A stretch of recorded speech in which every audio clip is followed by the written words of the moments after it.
Good morning, Miss McNeil and Mr. McNeil. I hope you're having a good day. That's not going to work because that was echoing too much. How are you this morning? Oh, I paused my own self there. Oh, let's see. I lost myself. Oh, I was writing. I was writing something.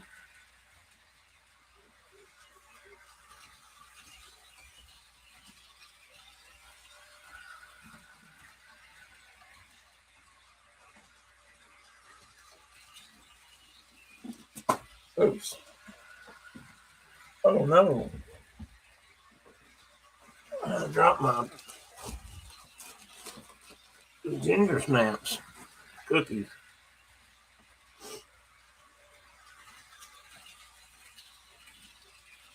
Good morning, Jason Turbido. Good to see you. Hope you're having a good Saturday morning. I'm sitting here talking without Mark or anybody here, and no other voice in my head, so it's kind of weird yet. So I don't know why this morning, but it just seems odd. Except in the background, you might hear something. And actually, if that's distracting, let me know because I can turn it off. Mr. McNeil is getting his ears lowered. Oh my goodness! I need to get mine lowered too. We talked about that last night and decided, nah, I'll wait. Maybe tomorrow. I think Mr. Zorns is going to be with us. Oh, you know what? I bet I did not send him a link. Bear with me, folks. Damn Christmas. Oh, I've forgotten that. That's what I get for running behind. Yesterday, I usually send it to him on Friday, and I forgot to do it.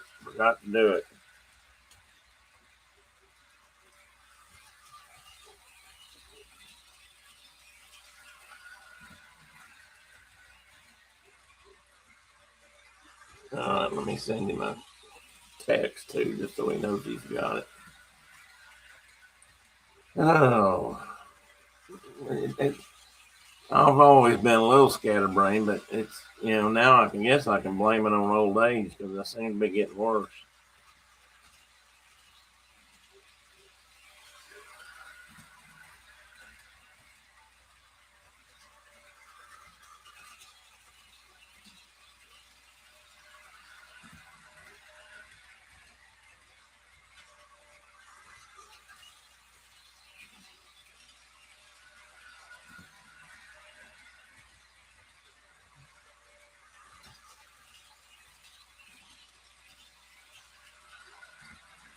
I'm gonna send it to him two places, so I know he'll get it.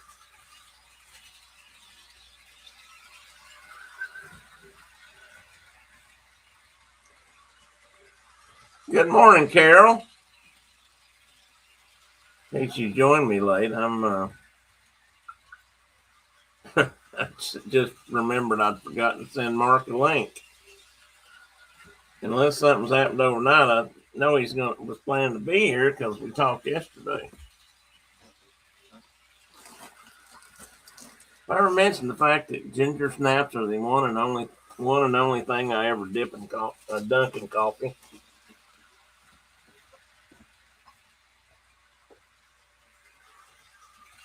But I'm not going to do that just yet. I say it this way: there's too much I can't keep them all spinning. Well, that's a good way to put it. I've heard people talk about keeping their plates spinning, and I'm sure I'll have to. One of these days, I need to make a list of that. We'll talk about that someday. That's a good idea. Even local. Let's see. Local.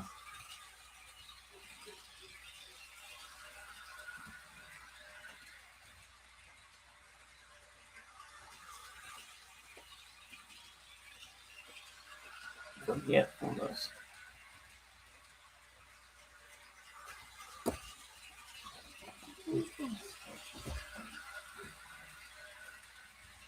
Remind me to ask Chuck about Dunkin' Ginger Snaps. I know he dunks Oreo. Well, Oreos might be okay, but I never was a donut dunker or um, I don't know if you guys have, but somebody back down here sells a snack cake and calls them Dunkin' Sticks, and they're sort of like a donut, cake donut, but they're long and square or rectangular instead of round like a donut. And actually, better for Dunkin', I'm sure.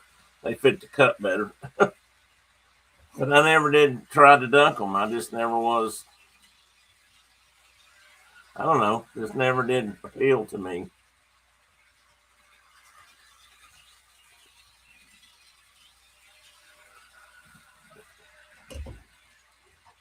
Coffee tastes good this morning. He dunks them in milk. Well, now milk dunking and coffee dunking are two different things. It's possible that I've dunked an Oreo in milk, although I'm not a big milk drinker either. And I'm sure I've mentioned that before. I grew up in a very divided household about that. Dad loved milk. My brother Tommy drank milk. Mom hated milk. I never drank milk. Go figure. Jason Thibodeau, what are you doing this weekend? Anything fun? I was watching a little bit earlier. I was watching This Our Dream. Jeff was at the Magic Kingdom this morning, and he rode. He was just. It was a no. He was just getting on anything he got in line with. That up to that point. Anyway, he rode the what used to be Splash Mountain. I don't know what they call it now. And Princess and the Frog, or I don't know. Anyway, you can see the devastation they've done to the rivers of America, and it just makes me sad. I can't. That's a hard one for me. I'll tell you what, I always loved that part of the Magic Kingdom, so it's gonna be sad.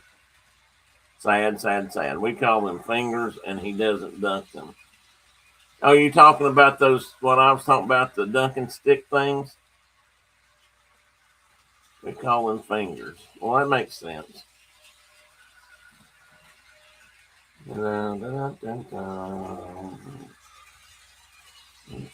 Oh, you know what? I didn't post this. Jeez. See? Too many plates, Tina. Too many plates.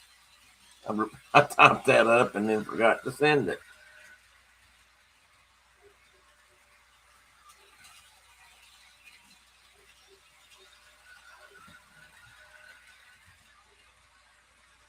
I learned something this morning in an effort to spell correctly. I always have to try to spell correctly. When we have a teacher in the house, I have to try to do my best. So, Carol, see, that's another good thing you do for me. You make me be more studious about that. There he is. There you are. I was here. I'm sorry, buddy. I forgot to send you the link till just about 5 minutes ago. I've been waiting on the link. Well, I'm sorry about that. That was my fault. I forgot to send it. The missing link. Get it? Do what? I said the missing link. Get it? Get it? I get it.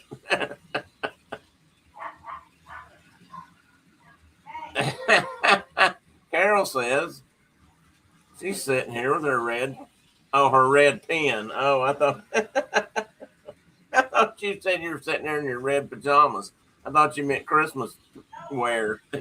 Yeah, I have to. Your red pen scares me. We were talking about spelling, and I said as long as I have a teacher in the house, I have to be sure I get my spelling right. So I was looking up how to make sure I could spell Hanukkah correctly. And I learned something I did not know. And actually, I may have heard this before, but I've forgotten why they celebrate Hanukkah and why it's 8 days, I guess. And it's because of the story of the Menorah burning for 8 days. What? Oh, you're waving at people. Excuse I'm me. waving at folks. Can you turn just a tiny bit? That glare this morning's worse than usual. I don't know why. Yeah, it's shining off the sun, the snow. Yeah. The snow. Oh, I'm glad you mentioned that because I don't I know have a if that would story turn it about a little snow. bit or not. How's That's that? much better. That's better. Hang on a minute. I'm going to have to. I can't hear And well this Merry morning. Christmas to you all. Now, I have my. Let me move over here a minute. I have my Christmas train running in the background. Is So it you, actually running? yeah, see it going by. Oh, there it is. But if it's too loud in the background, if it's interfering with speaking, then I need to turn it off. So let me know, you guys. Um, it may be too loud for me. I mean, it's just going around and around, but I can't hear it at all. okay. But that's not Just, that's just normal. well, that's the problem. It's normal for me too, and that's why I'm not sure it's that noise level that blocks everything else out. It's that I don't know. It's that I need to study that frequency, figure out what frequency it is that makes me unable to hear. Why, Carol, I figure I'll get dressed when I go. So, oh, no judgment in the TV.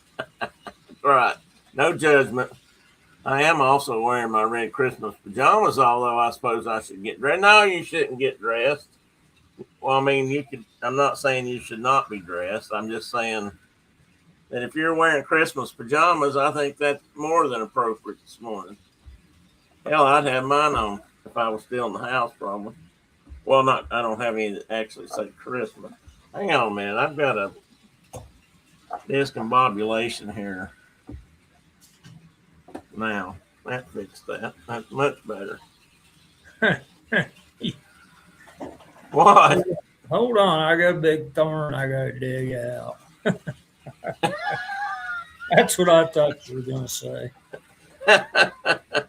Well, that could happen. That is possible. Good morning, Mary Ellen. I hope you're having a good Saturday. Buddy. It's always a pleasure to have you on board. I hear a Wolfgang, I think.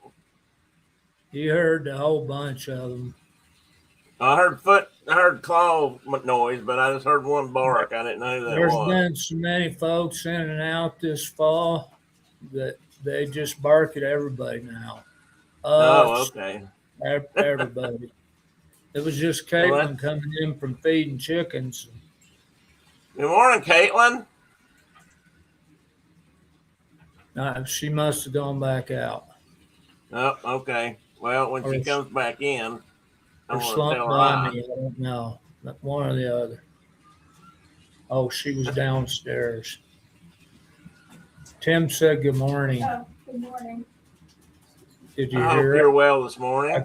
I can't hear her, so. I heard her.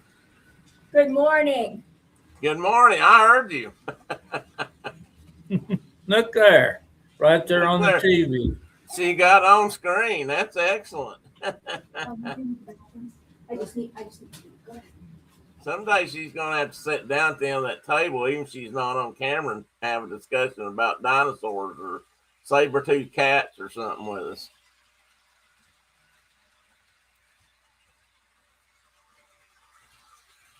Let's see here what I've missed already. I notice my wife's not in here.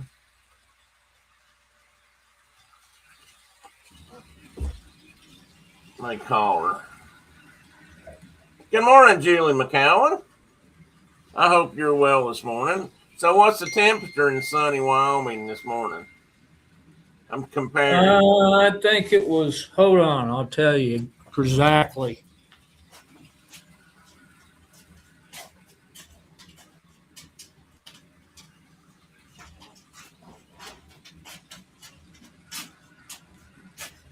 It's 29. Oh, well, it's 31 here, so we're close. Yeah, well, that's about our wind speed. So it don't feel like 29, believe me. Your wind speed. Well, Well, they clocked a gust or steady wind over the Laramie Range last week, 144 miles an hour. holy crap! At what altitude? Category 4 hurricane winds. It was up in the Laramie at, I don't know, 8 to 10,000 feet. So ground level there. I don't know which part of the range their weather station was at that they got that reading, but I mean, we had winds Did all they over. have? We had a 39 tractor trailer pile up on I-80 that they have at certain times. They put like bans on high profile vehicles Right. and lightweight high profile tractor trailers, and none of them listen to it. They just Yeah. drive right on by the sign that said, "Warning, And then you're they going to flip flip over over. on your side," and they don't believe it, and they ended up. Yeah, there was 39 of them, I think. Jeez. Well, interesting point. Since we've talked about this some before. There's a lady that Phil introduced me to online that does stories, and her name online is Motorcycle Doodle, and she lives in North Georgia. And I've been following her for a couple of years, and she just did a trip where she rode highway 66 Route 66 cross country, and on an old style, as in newly made but built like a 1920s motorcycle, called a Giannis. And anyway, she got somewhere out in the, I don't know if it was the southern end of the trip or mid part of the trip, and she started getting these warnings on her phone, I guess, as she traveled, and it was for high winds. And she said she realized that she was riding like this, trying to stay upright. The wind was blowing, so she was leaning into the wind. Yeah. I've done that. I've done that too. And then she said, she realized what was going on. She realized, hey, this is not right. Because you kind of don't notice it at first. You start leaning into it because it's blowing, gusting or something. And I mean, I've never had those kind of winds, but I've ridden in some fairly strong winds. And, you don't realize you're doing it. You're just kind of leaning into the wind. And she realized how much she was leaning. She decided it was time to pull over. She just found a place to stay and got out the next day and started back on her trip. And one of the things that made her realize what was going on was tractor trailer truck turned over in front of her. So then she knew it was time to get off the road. She's from Georgia, so she's not used to wind warnings, so we don't have those kind of winds here usually.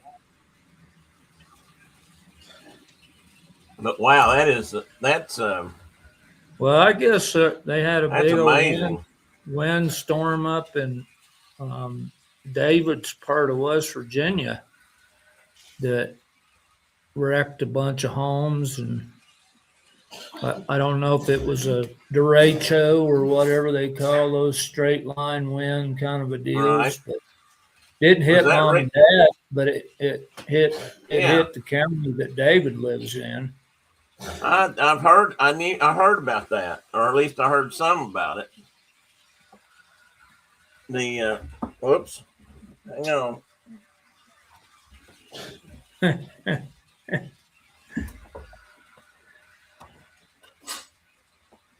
Sorry. So it was yesterday. It was like 46 degrees outside during the middle of the day. Say that again. I said yesterday it was like 46 degrees and Sam and I and his cousin were out running the trap line, and it was so miserable cold. The wind was blowing way higher than 30, and it was so miserable cold. I got back to the house. I couldn't move my shoulders hardly. It was just like I bet. my rheumatism kicked in. So Yeah, getting old ain't for wimps. That's what my friend Steve Cockrell always told me, not growing up, but as we worked over the years, he got older, he started telling me things like, words of advice like, boy, growing up, he said, getting old ain't for wimps. And he's right. It's not. It's a lot harder than you think. I guess that it went from 52 to 22 degrees in 2 hours yesterday. Holy mackerel. 30 degrees in 2 hours. That's a big drop. That's the kind of. whoa. I can remember, I guess it was the opposite, though. I remember your dad talking about, I don't know if it's Santa Ana winds or what they are up north where you are, but it would go from really cold to really hot, and windows would break. Or not really hot, but really warm. The change was so quick that glass would break. Chinook? In our country, that's a Chinook. You can have way below zero, 40 below zero, and lots of snow, and then a 24 to 48 hour period, it's like all the snow is gone, and it's 50 degrees outside. That's crazy. If you ever see one of my favorite Charlie Russell's was a painting of a longhorn steer standing with its tail to the wind, and the title of the painting's "Waiting for the Chinook." And I've seen that. It just looks, it's a miserable white out beyond the steer. It's just. I'm pretty sure I've seen that one. The Tina one, she said, it's over 30 miles per hour winds there, and they yell out wind advisory. And she said, Mark, where you live, it's just a Thursday. Uh-huh. Just a normal, seems like we've day. got windier on our end of the state compared to what we used to be. I don't know. It's just probably an old man talking, but they're probably cloud seeding or doing some of that stuff. And I don't know. Okay, we won't go there. Boogering up the whole atmosphere. Do they still do that out there sometimes? Do they do cloud seeding to try to get? I mean, they do it. They actually do it in some places. Yeah, like down around the ski resorts and things, they do quite a little bit of it. Yeah, because you don't want to not be able to slide down a mountain on a couple sticks. Tina said they had about 6 inches of snow on the ground yesterday morning. Don't make fun of her. She's just telling us, Mark. Now I know 6 inches ain't nothing for you, but we just have a dusting this morning. I thought you were going to say we just call that a dusting. 6 inches, that's nothing. Anyway, it all melted late in the morning. They had bare ground, and now they got another inch of snow on the ground. So that's a shift. Yeah, I think Mom and Dad said it'd been snowing off and on. They've been getting 4 or 5 inches, and then it'd melt down a bit, and they get 4 or 5 inches. And I hope they don't have a bad winter. Well, I woke up. It's probably been through. It's back before Thanksgiving, I believe, or maybe around Thanksgiving. And it was snowing one morning. It has not had another flake since then. And in fact, it's been raining, which is what it usually does around here in the wintertime anyway. And which is miserable too, because it's just warm enough, not to freeze. It's barely not. snow. Yeah, right. Of course, it snows here when I don't know, it probably does this everywhere actually, but if it gets cut below freezing, it doesn't snow around here usually. If it's 35 degrees is usually where we get the most snow. I mean, it's just been that way and then it's that real heavy wet snow on top of that. So it's usually, we don't get that powder like you guys get, drier. It's that dry, it's that dry snow. It's that dry snow. Yeah, so And I'm not saying it's nothing. I just mean when we talk about it, sometimes he's got snow drifts out there higher than a chicken house. So and that's a drift, but still. yeah, we had 18-foot drift one year there in front of the chicken house. That was fun. I literally had to like get the ice axe and crampons on to get to the chickens, you know. And climb up to get to the chicken house. Well, I was wearing snowshoes and I was like trying to beat me up I remember that. the path in and shoveling and stomping it down with my snowshoes. And yeah, that was, if I never have to see another one of those winters the rest of my life, I'll be happy. Well, that you guys that was a rough one. Oh, and That was one. it started in October and it lasted clear through. I mean, we kept getting pounded and pounded and pounded. It was cold too. And it went clear through April before it finally, like, you saw some of the birds come back and I'm like, oh, thank God you're home. The Thank God you're harbingers home. of spring. Yeah, even though it still may be a ways off. Yeah, Tina, you guys had a pretty big snow a couple of weeks ago, and I think Carroll's had a couple of big snows. I think I'm not sure if they got it, but I know there were some areas up there where they get lake effect that got quite a bit of snow. Don't know if they still have it. Um, Three I times as much snow as we usually have by this time. well, that's pretty good. That's significant to That's a me. pretty good jag of snow. I bet New York needs some moisture.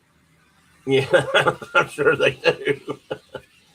I told Mark the other a little bit, but yeah, I think I mentioned last week or a week before last that I had an aunt that passed away, and I was talking to while we were there while I was at the funeral or the visitation services and stuff. I got to talk to some of my cousins that I don't see very much anymore, and a couple of them I hadn't seen in years. And I was talking to one of my cousins, his name's Robert, and he's about my brother's age, and um, we were talking about rabbit hunting and squirrel hunting, and we got talking about snow. For a while, he lived in northern Indiana, and he was at he would they would catch the lake effect off of Michigan, I guess, and he said he got kind of tired. He said those are the most dreaded words in the English language to him for a while. He said that when they would say lake effect snow, he would start getting his shovel and his gear out. And he said it would drift up on his porch when he'd go out of a morning, and he'd have to dig his way out and drive. He's a preacher, and his church it's not far away, but it would take him an hour to dig out to get to his vehicle, and he had to shovel out for that. And then when he came home at night, he'd have to shovel to get back in the house. And he said he just really got tired of snow at times. I guess especially if you're from this part of the world where we don't get that very often. Well, we don't get that ever, but when you don't even have heavy snows of any kind, it just doesn't snow here. It never has snowed here like it does up there, but it's never snowed. It hasn't snowed here much in years. I mean, just really, if we get 4 or 5 inches, we'd call that a big snow now, which is both sad and I guess a relief for some people. But okay, I got a couple of things I want to do here. First off, I want to read something from this book. that Phil brought me a while back from on one of his trips out to Arizona. I believe he picked this up. It's called Hey Cowboy, Want to Get Lucky? And it's a Baxter Black. And I just want to read something short. It's not Christmas related, and I got something for that in a minute. Because we're going to talk a little bit about the recent NFR, I thought I'd throw something in here about cowboys and rodeo. And it starts out in the front of the book. It says, dedicated to Harley May. You remember Harley May? Or that name? He was kind of before our time, but I don't. he was world champion steer wrestler 52, 56, and 65. That's pretty respectable. And president of the Rodeo Cowboys Association from 57 to 60. That's 19, by the way, not 18 or 20. When Baxter asked Harley how today's rodeo cowboys differed from rodeo cowboys in his day, Harley replied wistfully, nobody robs a bank anymore. So I want to read a little bit of, I don't think I'll read the whole thing, but I want to read just a tiny bit of something called The Legacy of the Rodeo Man. There's 100 years of history and 100 before that, all gathered in the thinking going on beneath his hat. And back behind his eyeballs and pumping through his veins is the ghost of every cowboy that ever held the reins. Every coil in his lasso has been thrown a million times. His quiet concentration's been distilled through ancient minds. It's evolution working when the silver scratches hide, and a ghostly cowboy chorus fills his head and says, let's ride. The famous and the rowdy, the savage and the sane, the blue bloods and the hot bloods, and the Corienta strain. All knew his mother's, or was his daddy's kin, till he's nearly purely cowboy, born to ride and bred to win. He's got Buffalo Bill Cody and Goodnight Jigger Boss, and all the brave blue soldiers that General Custer lost, and Ghost of Pancho Villa, Sitting Bull, and Jesse James, all gathered by his campfire, keeping score and taking names. There's every Royal Mountie that ever got his man, and every day work cowboy that ever made a hand. Each man that rode before him, yep, every mother's son, is in his corner rooting when he nods his head, when he nods to make his run. Freckles Brown might pull his bull rope. Casey Tibbs might jerk the flank. Bill Pickett might be hazing when he starts to turn the crank. Plus Remington and Russell looking down his buckhorn sight and watching through the window is a cowboy's eyes tonight. And standing in the cat pen or in chute number 9 is the offspring of a mountain that come down from older time, a volcano waiting quiet till they climb upon his back, rumbling like the engine of a freight train on the track. A cross between a she-bear and a bad four-wheel drive, with the fury of an eagle when it makes a power dive. A snake who's lost its caution, or a badger gone berserk. He's screaming, stomping, clawing, rabid, mad dog, piece of work. From the rollers in his nostrils to the foam upon his lips, from the hooves as hard as granite to the horns with dagger tips, from the flat black staring shark that the mirror of his soul shines the challenge to each cowboy like the devil calling roll. Oh, it's got another page or so, and I won't read it all. I won't bore you with all of it, but I just thought I'd read a little cowboy music. And then I found something else. I'm going to save it. I pulled out my Robert Service book. I don't know if I showed this yet. Look at that embossed cover. This is an oldie. I don't know if I showed this, but this is my first edition Robert Frost that I got from my daughter's auction. But I was looking for a Christmas poem to see if he ever wrote one since he lived in the Great White North, and I found one. And but I'll read it in a minute. Yes. Oh, you're waving or telling me to stop. Oh, morning, Chuck. Chuck's been out getting a haircut. I know that. Oh, hopefully got the hot lather. Oh, I always wanted. I don't want to get a shave, but I always wondered about that hot towel on the face. Now I got to find my other poem that I pulled up here. What did I do with it? I've been I've lost it. cutting I'm gonna my be own mad. hair for 40 years now, and as it shows, but The it's pretty hard to mess up a high and tight. So especially when you do it yourself. yeah, that's what I'm saying. I've cut my own Oh, hair okay. now for 40 years Oh, okay, okay.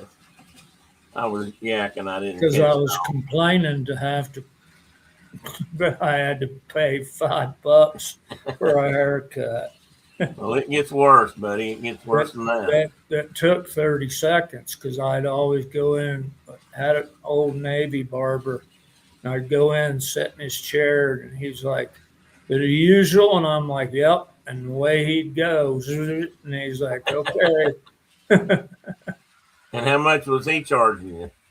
$5. $5. Okay.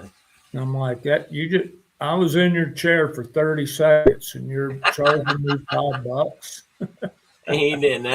That didn't make him flinch. I bet. He just laughed.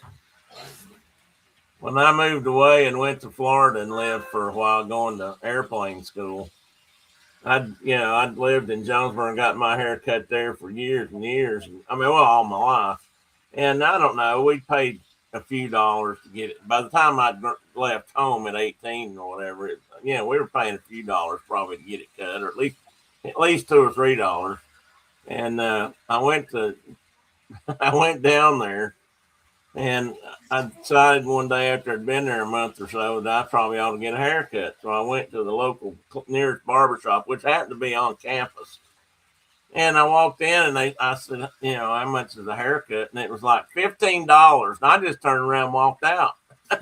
And I just didn't get a haircut until I went home. And of course, I had lots of hair by then. And I really needed a haircut, but I just decided I wasn't going to pay that kind of money.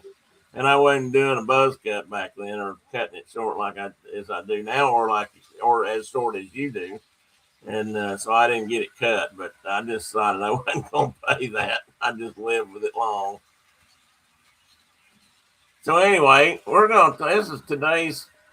I got a new screen.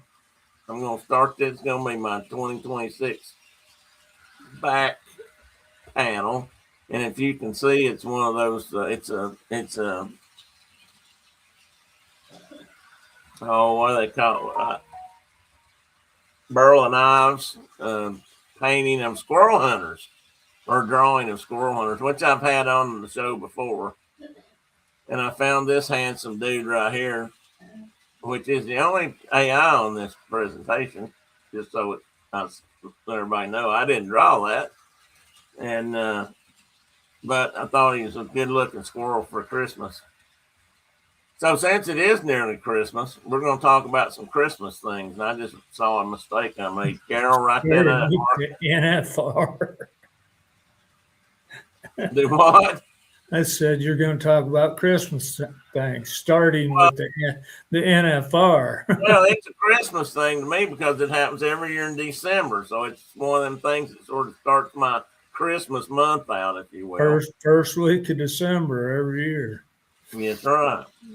And for 10 days, too, not just first week. And, maybe know a little bit about family gatherings. We're going to talk about things like Christmas movies a little bit, because that's part of my Christmas tradition, at least.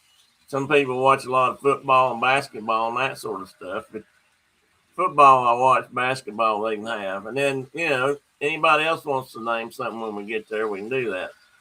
So and that's why I let off with a rodeo poem, because, I can't go through the month of December and not talk about the NFR. And so that's what we're going to do. So we're going to start this little shindig off by all the usual stuff. Oh, and I did this too. I decided to put in a new quote today. It says, "I could see a fluffy gray tail flickering back and forth. I drew my bow and waited. My broadhead sunk deep into the tree, a clean miss, and the squirrel nearly fell off the branch in terror. Moral of the story: when it comes to squirrel hunting, it's often best to shoot them while they're on the ground. I don't know, and that was an unknown quote. I actually found that online amongst some other bow hunting quotes. I looked up bow hunting squirrels, and just to see what I would find, and that was one of the things I found.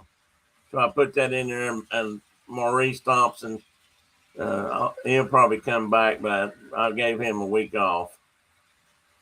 And we had a rabbit down here, and I thought, well, we don't talk about rabbit hunting near as much as we do squirrels. So the bear and the squirrel are kind of my spirit animals on this show.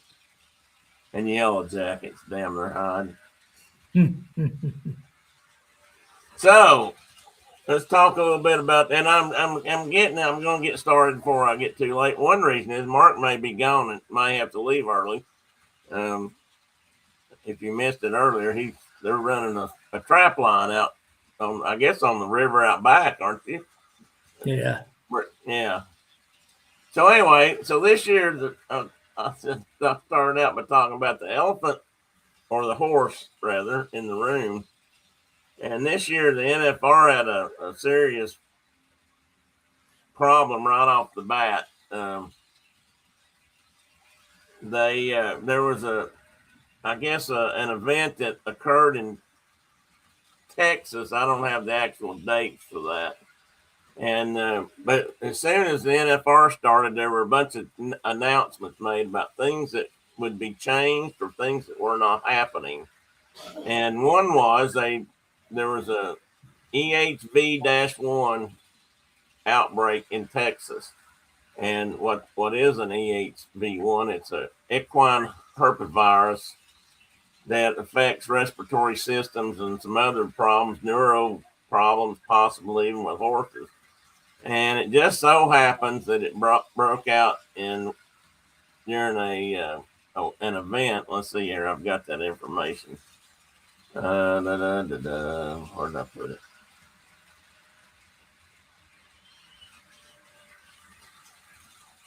It was, well, I've got it here in a minute, so I'll go back to the history. But it brought a lot of changes to the NFR, or quite a few.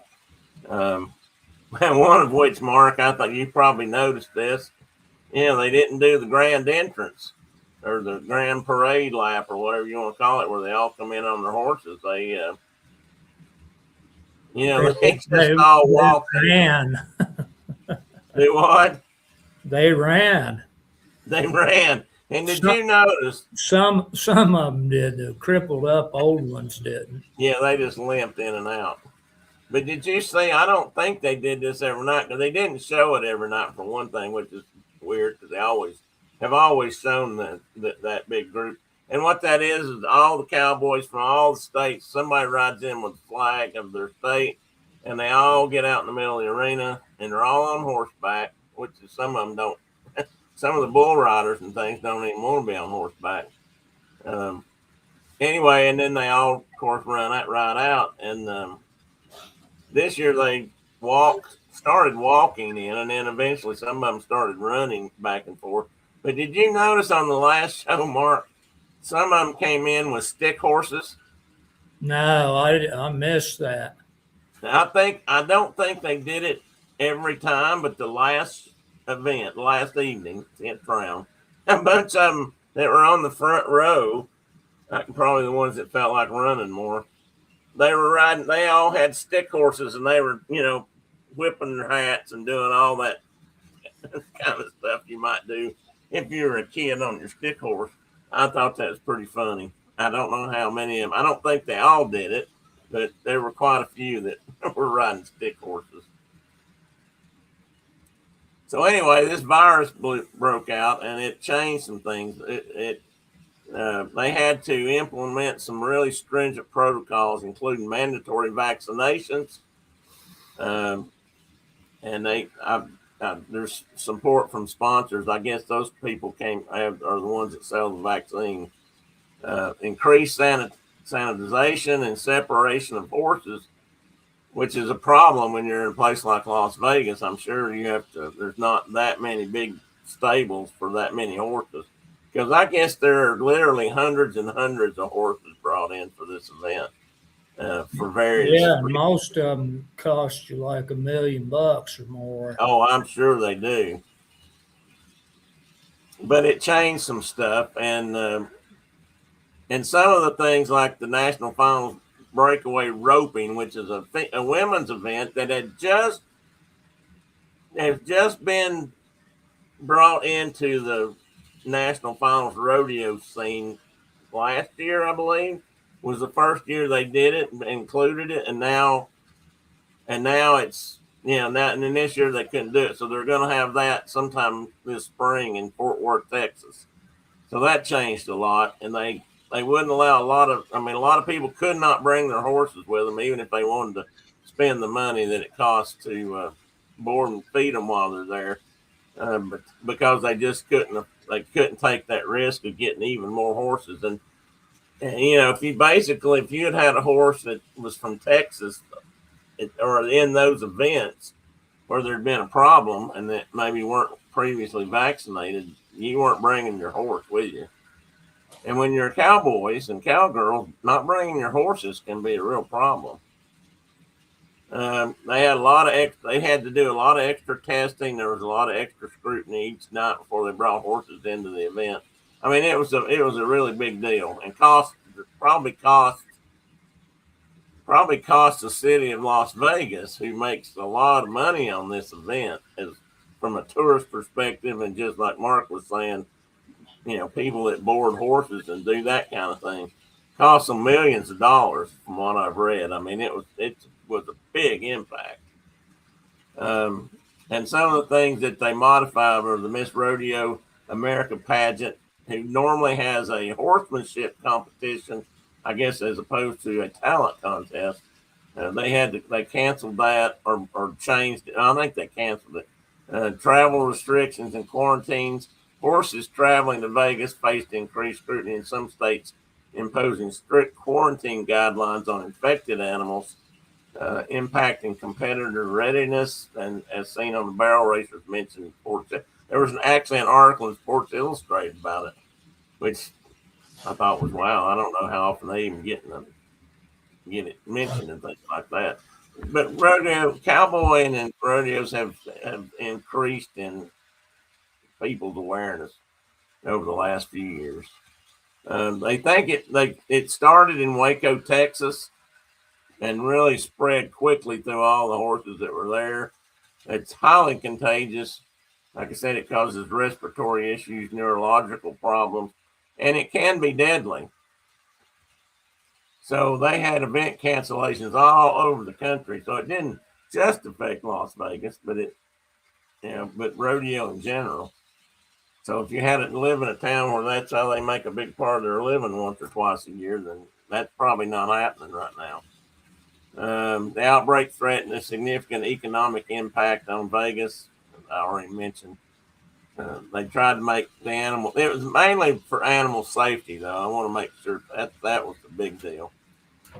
Ultimately, while the NFR proceeded, it did so under a cloud of health concerns.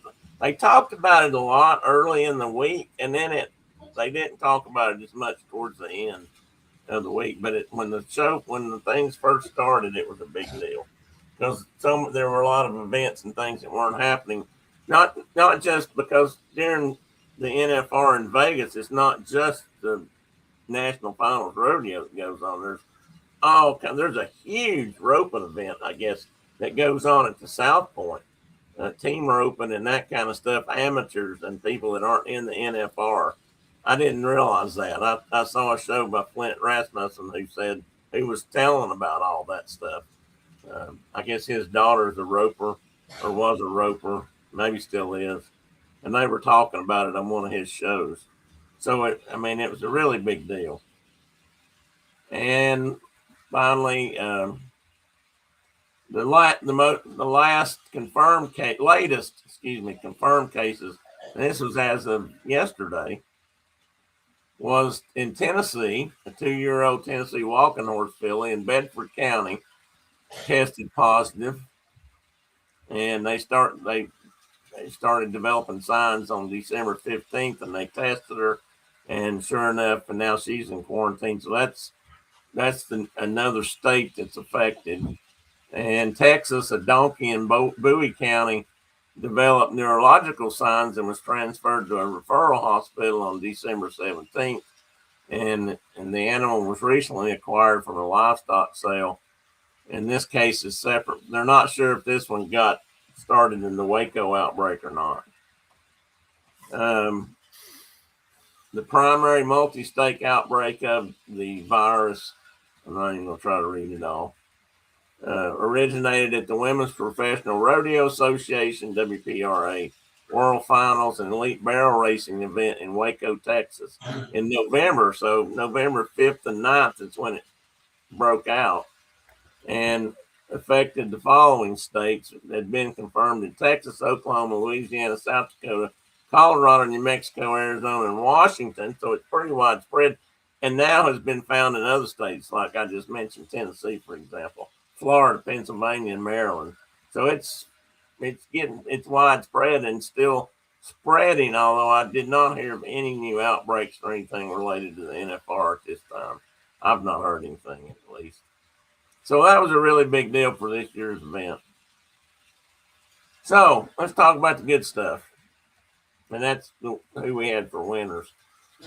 The all-around was won again by Stetson Wright. So I think that's his third all-around, I believe. And what that means for the uninitiated is that means that he was the highest scoring / money earning cowboy in at least 2 events. You have to compete in at least 2 events to be in the all-around. And in his case, he rides saddle broncs and he rides bulls, which is a little unusual in his family because he comes from a family where everybody rides saddle broncs, seems like. And I remember one year at the NFR, I counted, they started naming who had made the NFR, and there were either 5 or 6 Wright family members that were in the round of 15 people. So they took up a large percentage. So they're highly involved in it, but there's only one of them right now I know of that rides bulls.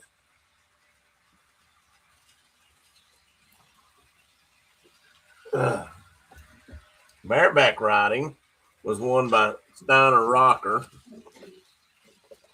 Now Steiner is one of those Steiner Rocker. Rocker Steiner, excuse me. I always say it backwards for some reason. I don't know why I do that. Even when it's right in front of me and I should be reading it off the screen. He was kind of controversial, and then maybe still is in some ways, but he comes from while he comes from a family where his dad and his granddad did rodeo events, they also did other things. And I think he was a jet ski racer or something at one time, or no, I don't know. He didn't start out in rodeo. He was doing other things. Wakeboarding. Wakeboarding. Okay. But he started doing this, and when he first showed up, he's kind of. Well, they weren't just rodeo people. They were world champions, and his grandpa was a world champion bull rider, and his dad was a world champion steer wrestler. Right. That's what I meant. I just didn't say that part, but they weren't just in. But I didn't realize until recently that they were. I thought he just decided he wanted to do something different, and he started doing it. I didn't realize his dad and granddad were that high up. And so, I guess that takes a little bit of it. But, I thought I always thought he was kind of interesting. He's calmed down a lot. He seems like he's gotten a little bit more respectful, I guess. But he came in, he was way, way ahead of everybody this year when he got there. And there really wasn't much of a chance of him getting caught, honestly. I guess he could have, but he would just about had to have fallen down the first night and not got back up. The steer wrestling guy that won this year was Tucker Allen, and he won the world championship and the average, which is kind of like winning the whole thing for the season and the 10 rounds at the NFR is sort of what when they say average means you had the best scores or the best time over 10 events, which kind of makes you the winner of that event too. They say it differently. But what was unique about that was he was one of the smallest guys out there.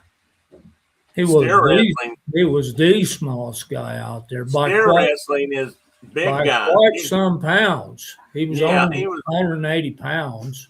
Yeah, and most of the guys there are much, much bigger than him. And he was pretty good too. He had a really good technique. When you weigh that much less than the steer, you gotta have technique, or you're not gonna compete with the big guys. I like that. I think that was great. Although I must admit, I was a little sad. I was really pulling for Will Loomis this year. He's talking about retiring, and he's been so close to winning a world championship that I really would hate to see him retire and not get it. I was looking last year. He came in at the head of the pack last year too, and didn't win last year. I don't know if he was runner. I think this year he was runner. Always the bridesmaid. And he just, I don't know. He just seems like a really good guy, and he's from Mississippi. Come on, you gotta throw them people a bone once in a while. I think it's Byhalia. It's up on Mahalia. Byhalia. And I don't know where. Yeah, it's right on. It's right just south of like Pickwick. It's right there on the north. It's in the northwest. Oh, okay. It's kind of one county in from the corner. So it's just right below Tennessee state line then. Yeah, just barely in Mississippi. I didn't realize that. There was also a guy who might have been a steer wrestler who was from Tennessee. He was from I think the Milan area, which is kind of interesting too, because that's one of the Tennessee school colleges that I know. There's the University of Tennessee at Milan, and they are part of the UT system from Knoxville. And but I know they've got a pretty strong rodeo program, or I've heard they do. I've never been down there to check it out, but I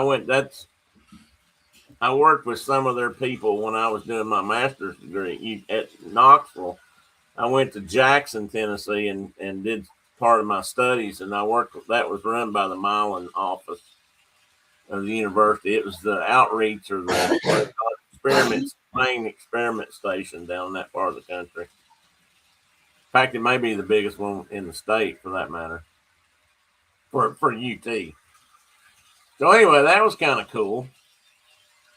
Team roping, the header who won was Andrew Ward, and the healer was Jake Long.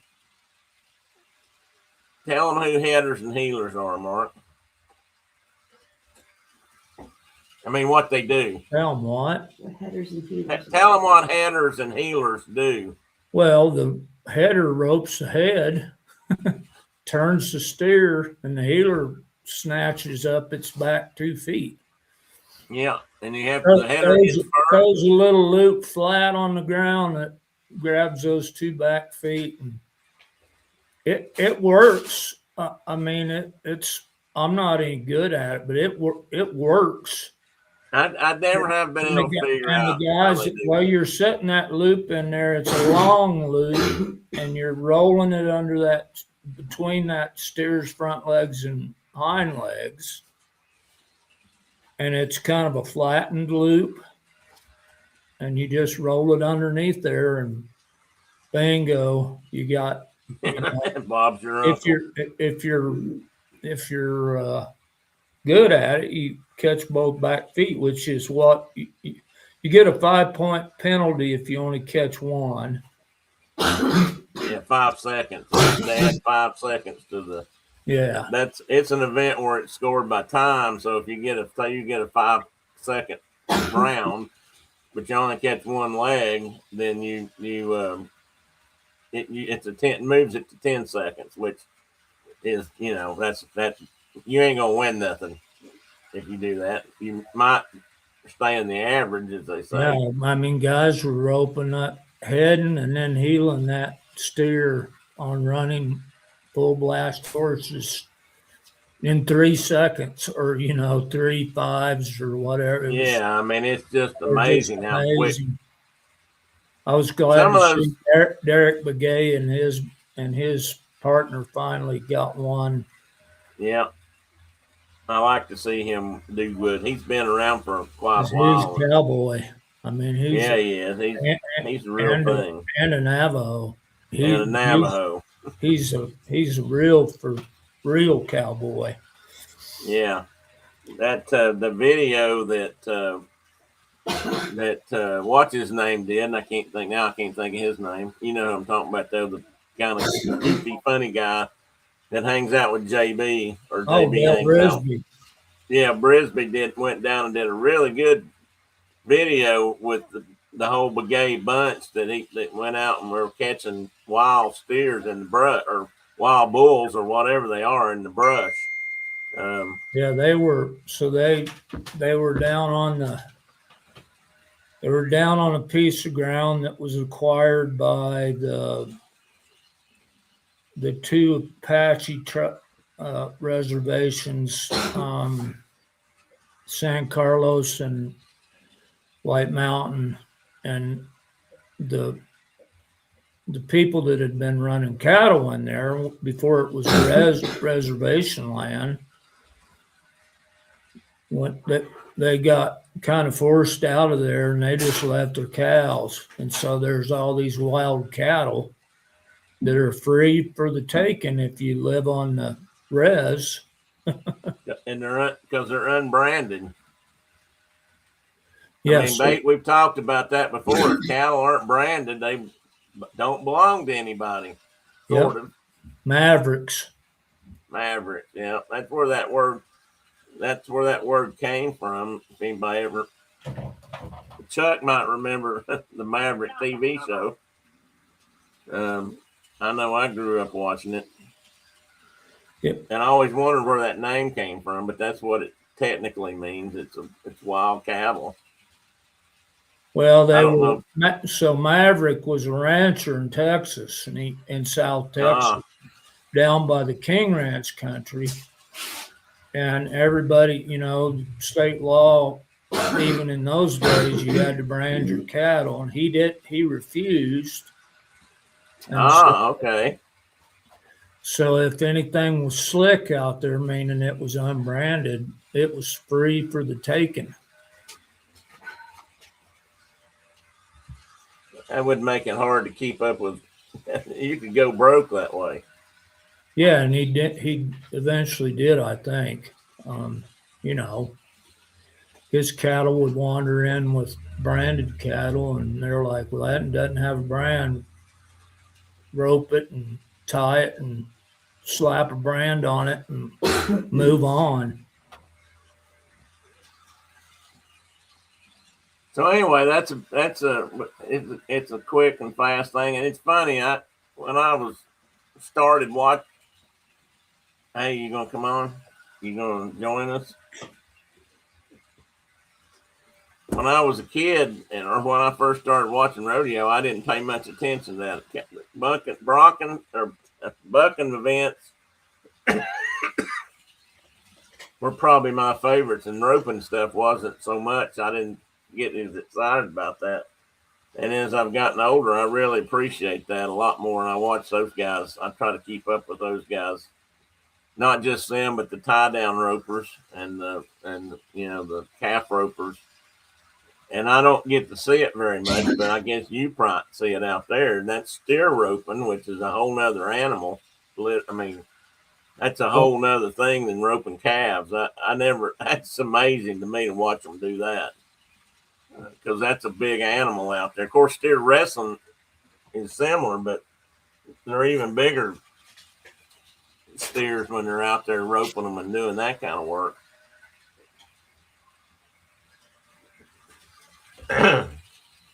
Okay, so then when saddle bronc riding, Statler won that event, and that's new because Statler I think he's the youngest of the current crop of brothers.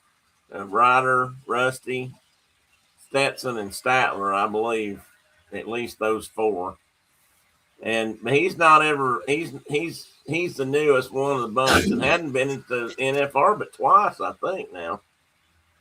I might be wrong on that, but I think they said somebody. I thought I heard it was his second time he'd made it, and he won. So he beat two of his brothers, which was kind of unusual. Stetson won the all around. I've mentioned him already. He's been since he started doing that stuff. He's kind of come out to be the best of the group. But this year Statler won. Tie down roping. A kid named Riley Webb won. He's a young guy. He's 20, I think, this year, maybe 21. He started right out of college. I think he was a college rodeo champion. This is his, I believe, third in a row. First time that's been done since the 80s, maybe, or 90s. I think Roy Cooper was the last person to win 3 years in a row in calf roping. And he's just like clockwork. I mean, that kid is he's just out there. He just does it. And he just don't make a lot of mistakes. So that's if he's young enough. If he keeps it up, I think he's probably going to win a lot of events or a lot of championships. In barrel racing this year, and maybe last year too, Cassie Mowry won. And I have another side story I'm going to tell just in a minute about that, but I'll bear with me. And in the last couple of years, it's been mainly between her and Haley Kenzel, and I think there's a couple others that have won some events, but it's mainly been those two, and they've got some really good horses. What was cool about her was she didn't get to bring her best horse because he had either hurt himself. I don't think he was affected by the virus, but she had to leave him in Texas. I think that's where she's from. Most of them are. And she was riding this big gelding named, what was his name? Anyway, he was huge for a barrel racing horse. He was a great big horse, and when he would go, he was so graceful though. When he'd go around the barrels and run back to the gate, he just almost looked slow, but he was not slow. He was very fast. He just had such a long stride. Big old horse, 17 and a half hands or bigger. I can't remember, but it was somewhere in that neighborhood, I think, which is, I calculated how tall that is, but that's a big horse. And she looked little bitty. I mean, most of those girls that do this are pretty small anyway, and jockey size. And sitting on the top of that horse, she looked really small. But he was that was a neat horse. And there was one stallion out there running this year, which is unusual. And I would think not so easy a thing to do, to be honest, because as you and I both been around a couple of studs in our life, most of them aren't very nice. They can be okay some of the time, but sometimes they're just not. And so that was kind of interesting. And the other thing was almost all the winning horses this year were Palominos. They made a joke about that towards the end of the 10 days that they thought everybody was probably out looking for a new horse. They were out looking for a Palomino this year, since that seemed to be the fastest horses out there. That one particular horse that I was talking about, the stud, the stallion, his name was Adios Palominos. And apparently he has a website. They have a Facebook. Pantalones. Goodbye, pants. Yeah. Goodbye, pants. And apparently he's got lots of followers on Instagram or Facebook or whatever his account's on. And very popular. And apparently now they're making quite a bit of money off of him as stud fee, since he's done so well. And he's not very old, I don't think. which probably does help some of that, not quite so ornery. And as I mentioned earlier, Stetson Wright did win the average in the bull riding, and I knew he was going to win by that point, it was pretty obvious he was going to win the all around. I kind of almost hated that he won the bull riding event. I mean, because that TJ Gray was just so close. And I just thought I'd like to see him win because he's sort of an unknown in a way, or not known like the Wrights are at least. And I was really hoping he'd pull that off, and he didn't miss it by much.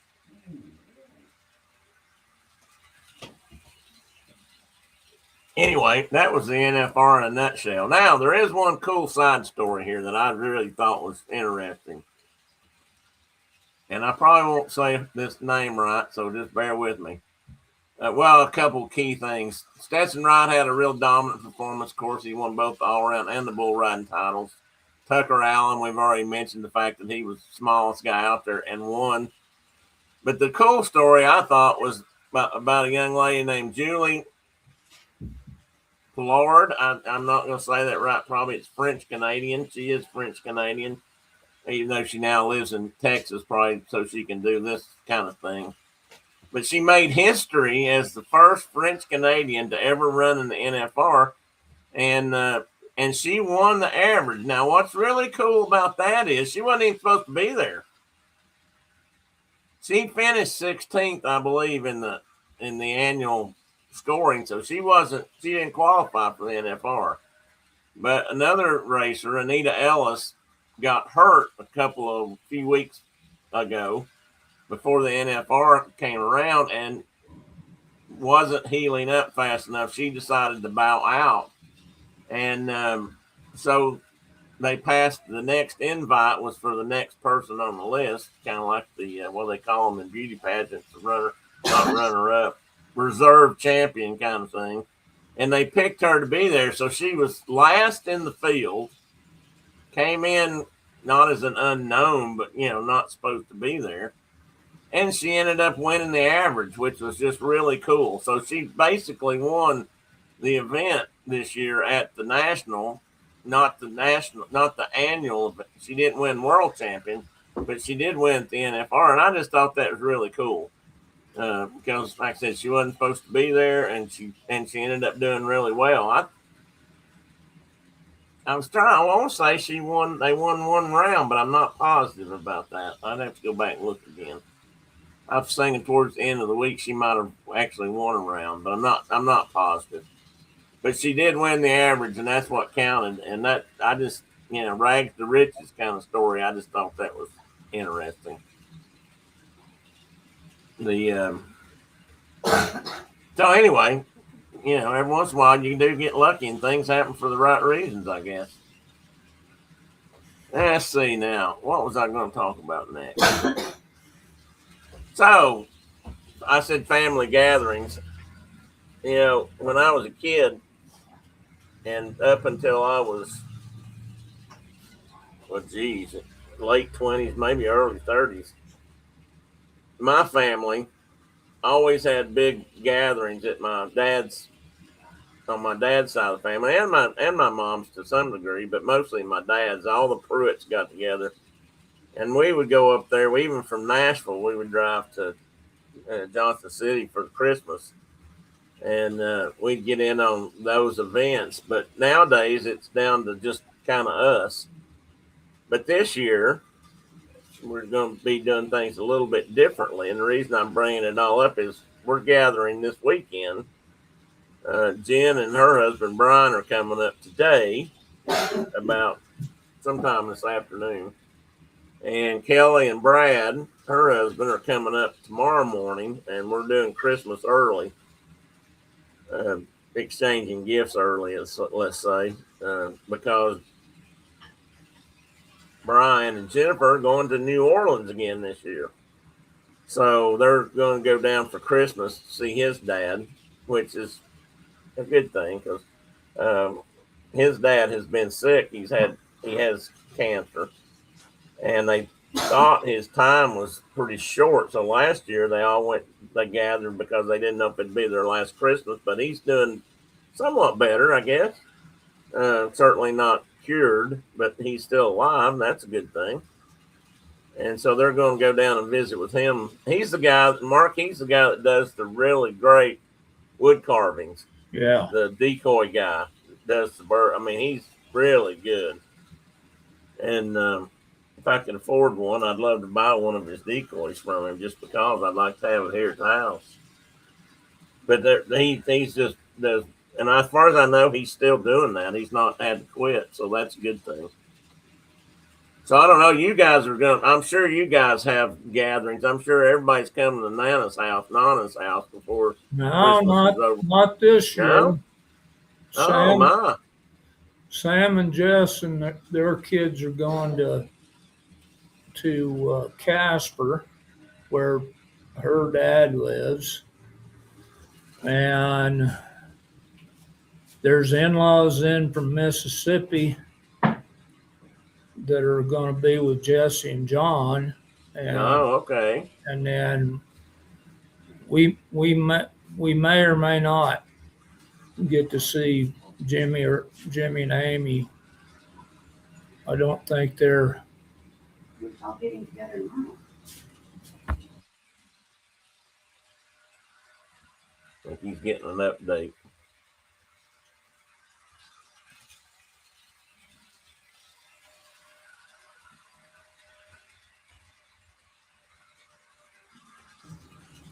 anyway.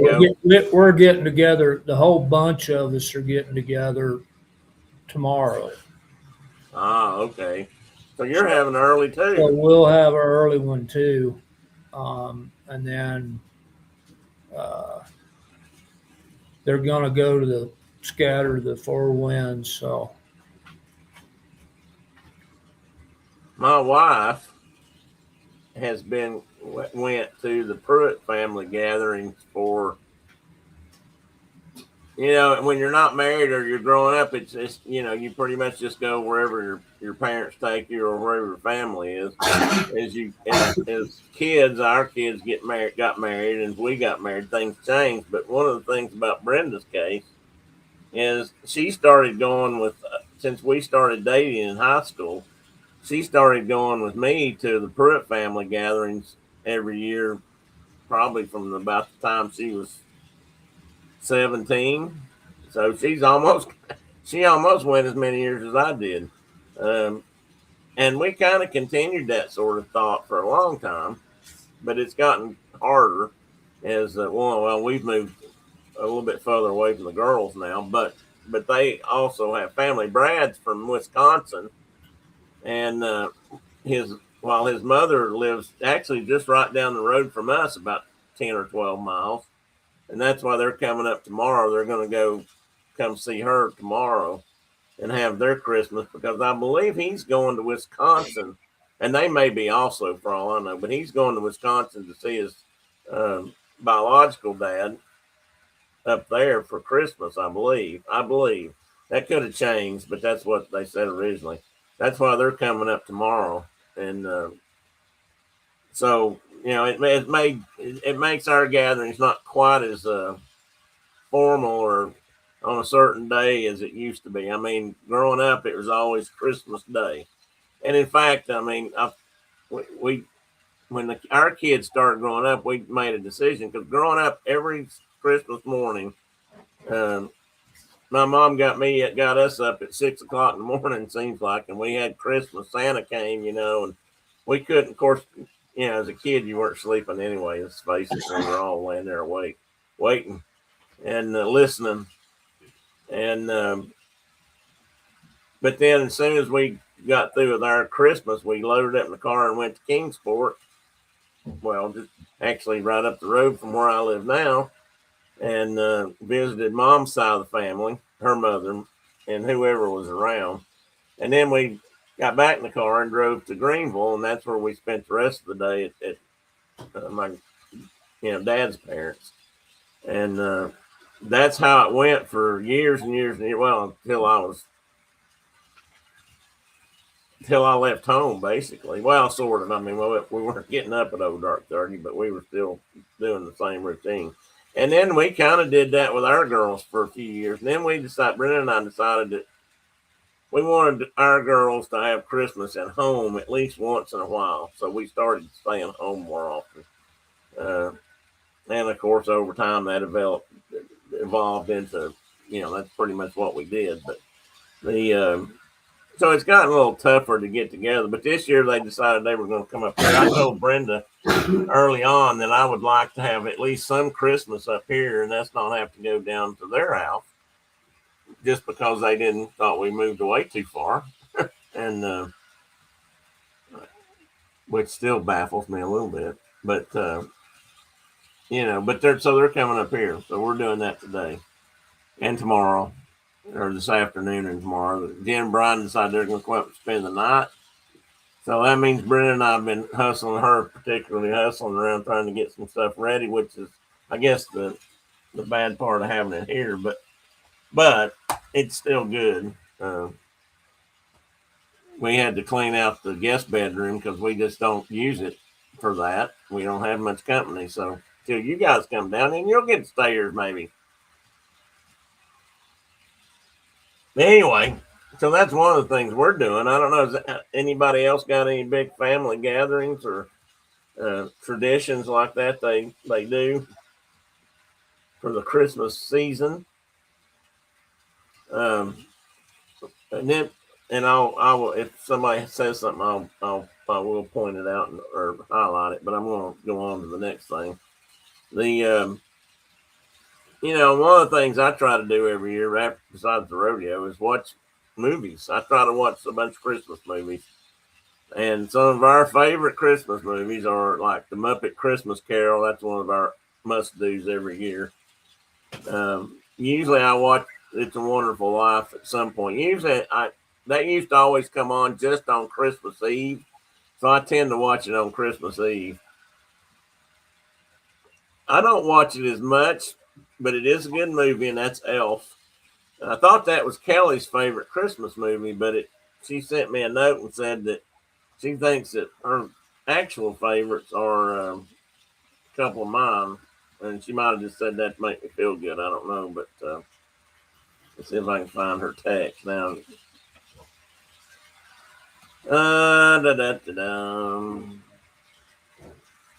Well, where did she put it?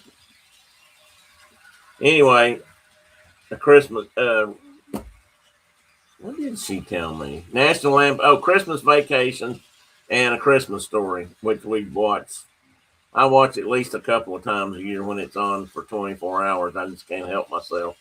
I have to hear about, in ink, countersigned in ink. I have to, and, I heard somebody else just the other day talking about, is it Ralph? I would get him and his kid brother mixed up.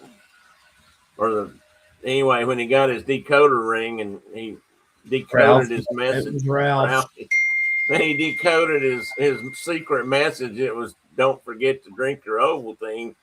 And, he said, what a stupid commercial.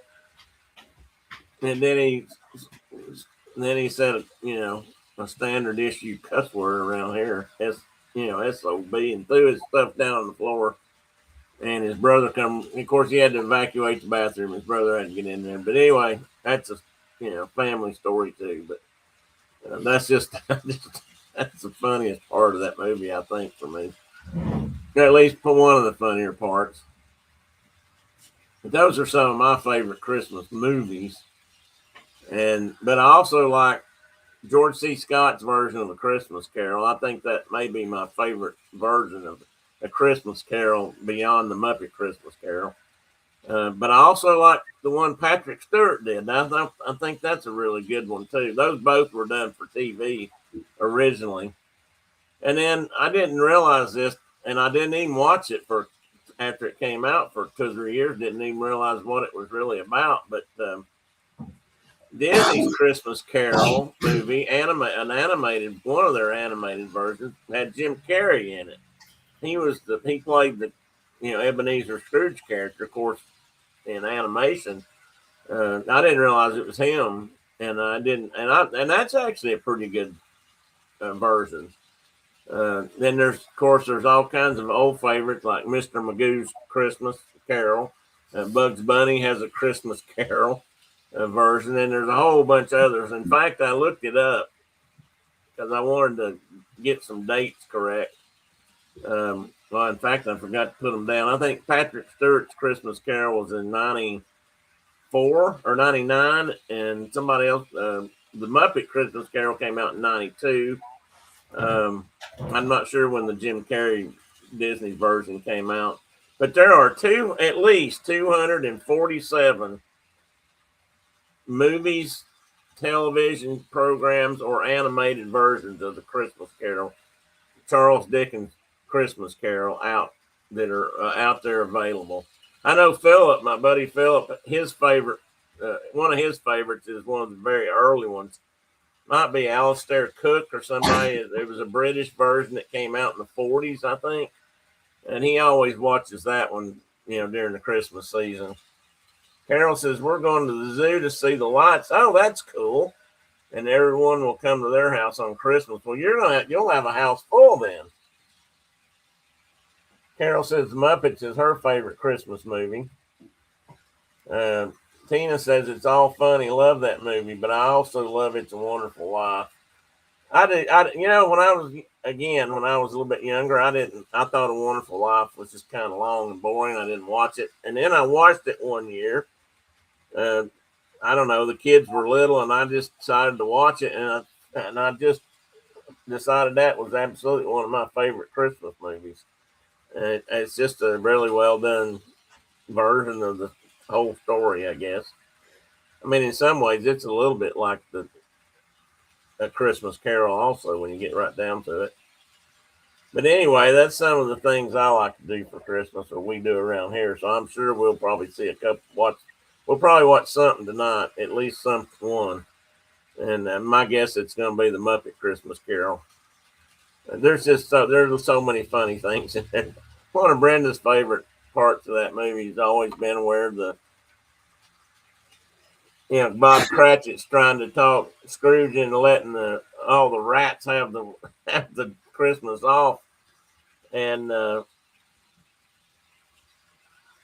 all kind of excited, and of course Scrooge says no and yells at them, and then they're all dancing around, about how sunny and warm it is in the office, which is not. It's dark and cold, and he wouldn't let them burn any coal and all that stuff. It's funny. You'd have to be there. I can't do it justice by any means. But Brenda always liked that part. I don't know if she's chiming in on any of these favorites or not. Oops, sorry.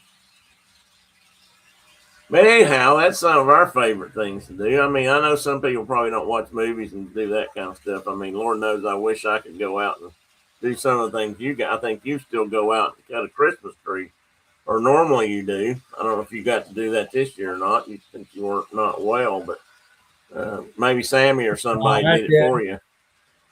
I didn't, but Sean and Caitlin went up on the mountain and with the family and cut trees, and Caitlin cut us a couple of Charlie Brown Christmas trees, and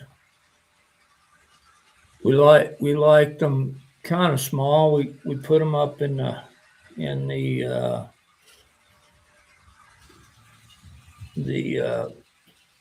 big bay window, up on the shelf of the bay window. One of them goes there, and then we've got another kind of a cabinet built into the wall in the living room that we put the other one on. And Cool. And they love decorating for Christmas. Sean is the queen of decoration for all holidays. Well, yeah, I was going to say she'd like to do that. You mentioned that yesterday about watching the kids and how the house was, fully decorated. I was like, uh-oh, there's glass ones and porcelain ones. And Tina, that's one of our favorite lines too. Light the lamp, not the rat. Light the lamp, not the lamp lighter's going around. And he lights the tail of the rat. Okay, it's who are the two characters that do that? Who's Dickens? Not Rat, so I guess he's the rat. that's on his show, Dick and Shoulder. Oh, Gonzo. Which I just love how they played that character up. I mean, it's just the whole thing. That whole movie is just full of great things. I mean, it's funny from beginning to end, and well done in other regards. But it's just hilarious. Well, Brenda supposedly there's likes a that. new one coming out. Oh yeah. I think it's, and my wife can correct me if I'm wrong. I think it's called Three Grandpas and a Christmas Miracle, and it's got Tom Selleck, Morgan Freeman, and Steve Martin are the three Oh grandpas. no. Oh yeah. I'm gonna look it up. Well, it's going to be. They haven't aired it yet that I know of, but it's going to be released here this week, or I mean next week, or sometime soon. Yeah, there's a little bit on here. It says Three Grandpas and a Christmas Miracle appears to be a popular, heartwarming Christmas movie or potential movie concept. Apparently, when they wrote this, it wasn't out yet. Featuring iconic actors like Morgan Freeman, Danny DeVito, and Michael Douglas, which that may not be the case anymore. Often, Well, this looks like the finished one has got Steve Martin and Tom Selleck, Or it's just all made up. that'll. Well, I'll have to look for that. or it's an internet scam. Take your pick. No, I don't know. It might be real because I mean they're working on it. Looks like covers for the movie and everything were out, but Well, here's something on YouTube. I mean, yeah, there is something on YouTube about it. It's a first trailer and it has Morgan Freeman and Michael Douglas in it. And this one, or that's what it says. And this was put out by somebody, the website called US Studio. I don't know. Does anybody else in the room know anything about that? If it's out, I'll have to look for it. Carol says she's going to check it out. If it has the characters you said in it, it'll be well. It probably won't matter who's in it; it'll probably still be good. But Morgan Freeman being in it, I mean, if you put God in any movie, it's pretty good. If you remember that movie, and he's still he still looks just like he looked 40 pretty years. much. he hasn't changed a whole lot. We were talking about him and Samuel L. Jackson, and it's like two guys that they just don't age, or they don't change. It's like they came into this life at a certain age and they've just kind of stayed that age this whole time.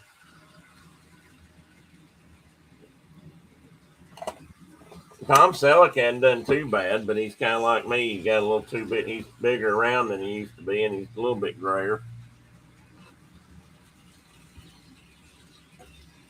But anyway, I couldn't believe there were that. I didn't realize there were that many different versions of that movie or that story being told out there on the TV and in the movies.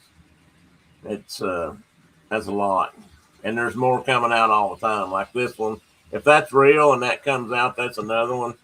And I'm sure there are probably some that didn't make this list that I came up with of 247. But if you if you are curious, let me post a link to that. Here it is.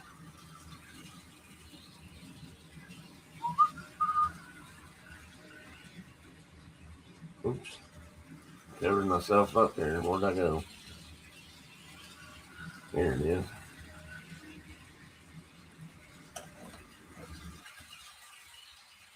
That should put it up there. Let me know, guys, if that works or not. I can't see it on the YouTube side, so I don't know if it came up as a link.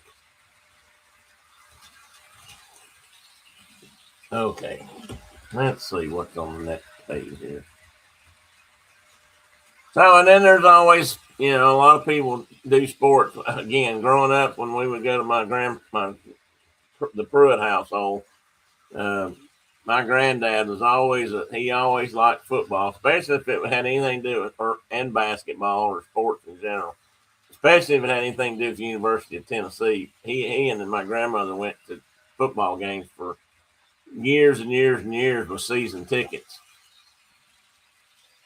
They just really like to go. They like to watch football and baseball and basketball. And I'm not a big basketball person.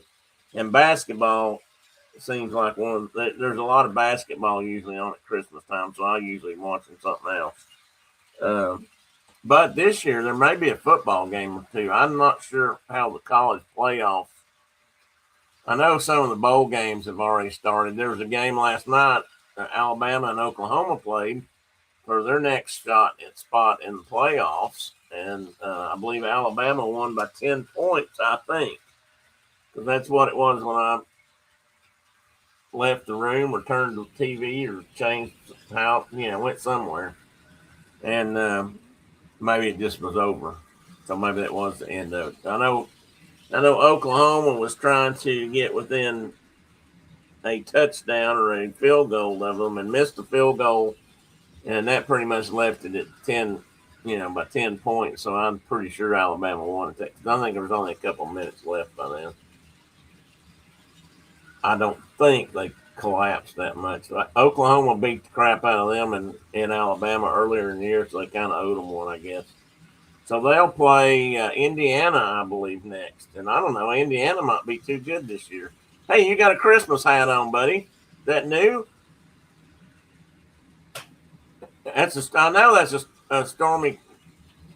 It's Elmer Fudd. Oh, okay. That's not a stormy chromer or whatever it is you wear Yeah, all the time. yeah, it is. Oh, okay, that's what I thought. Is that The a new one? mhm. Your other one got chewed up or something, didn't it? Yeah, the dog's got the bill on it. Chewed it completely up. I I like need that. a warm hat. I've always liked buffalo plaid. Anyway, Brenda used to make flannel shirts for me, and I used to wear them all the time, red and black. Well, that pattern was always my favorite shirt material. And then it got where it was hard to get for a while. So at least where we were at. So I don't know if there's anything else sport wise that's on Christmas or not. And no, I mean, if anybody else has something they like to do on Christmas, even just get together with family, put it in the chat, or tell me for next year, and I'll try to write it down and keep up with it. Not promising I will, but I'll try. But anyway, and that was that part of things. Now, let me say, I believe that's about all I had officially. So, and I found this again, squirrel theme. I found this picture, which is not blowed up very good. I blew it up too much. A girl, a Christmas ornament squirrel, and I thought, man, I need to get one of those. So I got to look for those. See if I can't find me some squirrel ornaments for the tree back there next year. I'll have it on. We always end up playing cards after everyone else goes home. Not exciting, but we like it. That's not. We used to play games too. Some Carol, with the kids, and I've known other people that did that. They'd get together and have a big round. Like Rook used to be a favorite. I never knew anybody in my family that played rummy or is it rummy? Maybe I guess that's is that it? I know I've played poker on Christmas, just for peanuts and marbles or that sort of thing. Um,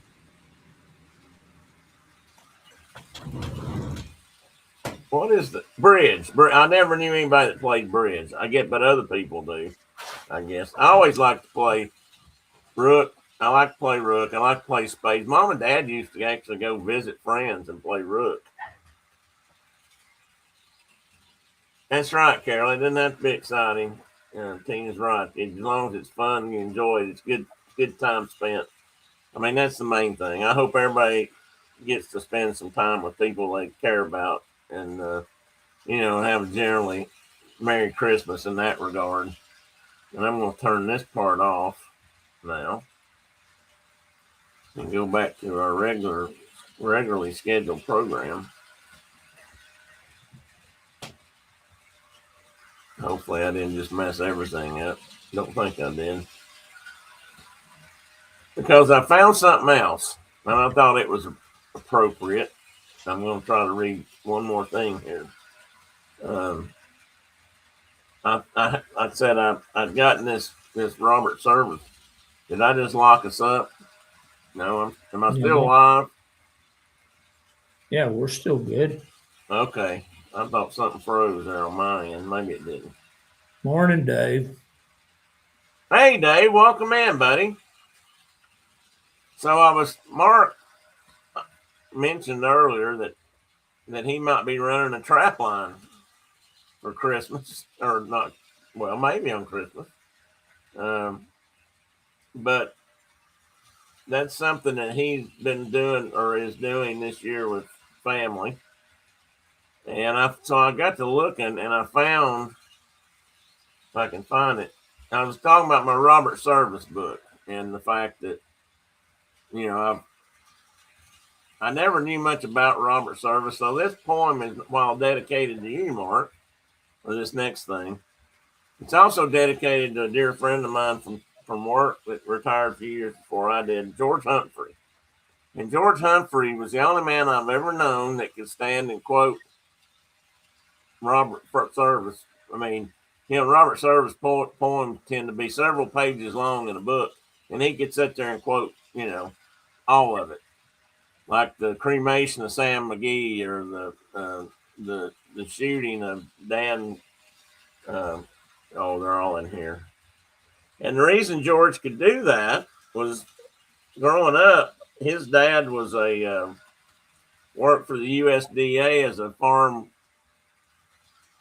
experiment station operator, and he worked. They were out west, and he worked on sheep ranches, sheep farming, and the stuff they do with sheep diseases and all that kind of stuff that the USDA was doing then. And he hung out, and so George hung out with the sheep herders, who, as Mark knows, often were from Europe or Mexico or South America or somewhere. But one of the things that a lot of those guys liked to do around the campfire was read Robert Service. So George learned about Robert Service through sheep herders sitting around a campfire up in the mountains. And so he kind of got me started. That's back when most of the sheep herders were still Anglos or black. Well, probably. Yeah, probably. Them Boskies, they or Boscos, if you go to Idaho or Nevada, they refer to Basque. Which are Spanish, right? Well, sorta. Well, okay, the Basque region of Spain, and yeah, they got their own deal going. Neat. And now, most of our sheep herders are Peruvians. Are they Peruvian? Okay. And it's hilarious to see them come here because none of them ever been on a horse before, and they're going to live off the horse literally the whole time they're working. So, I mean, in Peru, I guess they just are on foot. Yeah, I mean they're in the Andes. They might have an alpaca with them or a llama or something, but they don't have horses. And that's not for riding. That's just for helping them carry in their supplies. But up here, they tend the sheep with dogs and a horseback. Yeah, they all have to come up here and learn how to ride, and they get pretty good at it. If you spend 365 days a year horseback, you're going to get pretty good at it. Do they use when you say? I mean, I know they herd with dogs, and those are usually collies of various ilk. But do they also run like Anatolia, or is it Anatolias? What are the big guard dogs that they? I know No, that's what they they use them run for. And they run Pyrenees dogs, Okay, Pyrenees. That's what I wondered. That's what we have lives and across the they road from us. literally live with the sheep. They stay with the band Yeah, right. and live out in the open just like the sheep do. Yeah, they're part of the herd, really. And they they might bust a bag of dog food open for them every now and again, but I think mostly they're eating lambs and antelope pawns, rabbit. The They're not to and then be trifled with. I know that. no, that's what I was going to say. People They're pick them up every year. They see a big white shaggy dog out in the desert all by its lonesome. And they're like, oh, you poor thing. And they take them to town. And every year the sheep ranchers have to like make runs by the, you know, shelters and whatnot looking for their dogs. But the border collies that they use they're of higher status and they live with the herder. right. The those dogs. We've talked about them before in the cartoons and the Bugs Bunny cartoon version or the Warner Brothers cartoon, whatever. But those guys are not. They're not to be trifled with. They're fierce protectors of their herd.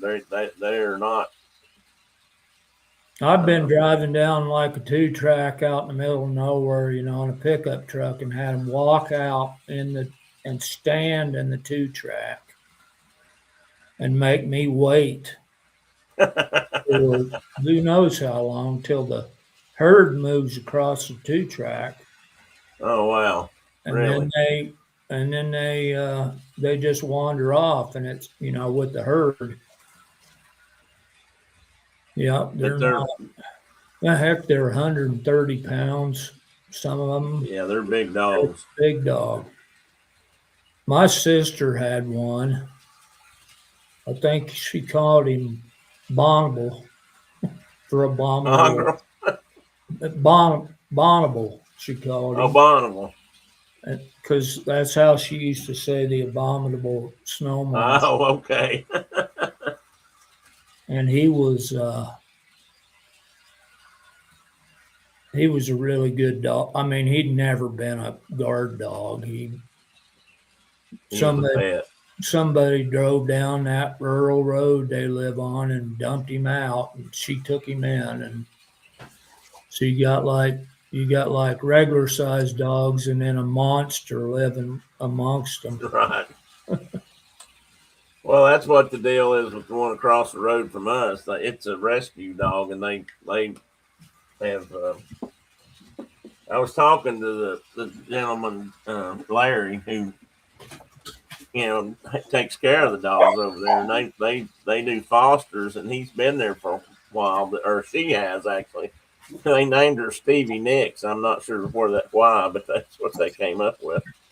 And so she comes down and barks at me usually when I walk out of the house to come up to the library. So I stand out there in the yard and bark back. And we talk for a few minutes, and then I come on up here. And she comes down. Yesterday, I dropped Brenda off at the mailbox down by the road, and here comes Stevie just flying. And for a big dog, she's pretty fast too. They chase the UPS guy all the time when he goes I bet around the he curve likes here. that. Well, he don't. I don't know that she can get to him when he goes to the house. She just races around the yard with him. I don't see her chase anything else, but she chases the big brown truck and the Amazon big blue truck, I guess. And You're probably man, giving she them can treats. move. Do what? You're probably giving them treats to keep them from Oh killing well, them. that could be. Yeah, most of them do carry treats So for we that had very a, we purpose. had a UPS driver out here for years. Great big guy, 6'4", 6'5", great big wide shouldered ranch kid from Hudson, Wyoming, and he was absolutely terrified of Boudreaux Campbell, just terrified. He's like, Well, I can kind of can see you that. can you put him in somewhere? I'm like, and he'd been like, get off of me and kicking at him and stuff, and he started the whole Boudreaux has a problem with new men when they Yeah. come to the house. So we have to kind of put him away and let him gradually meet them.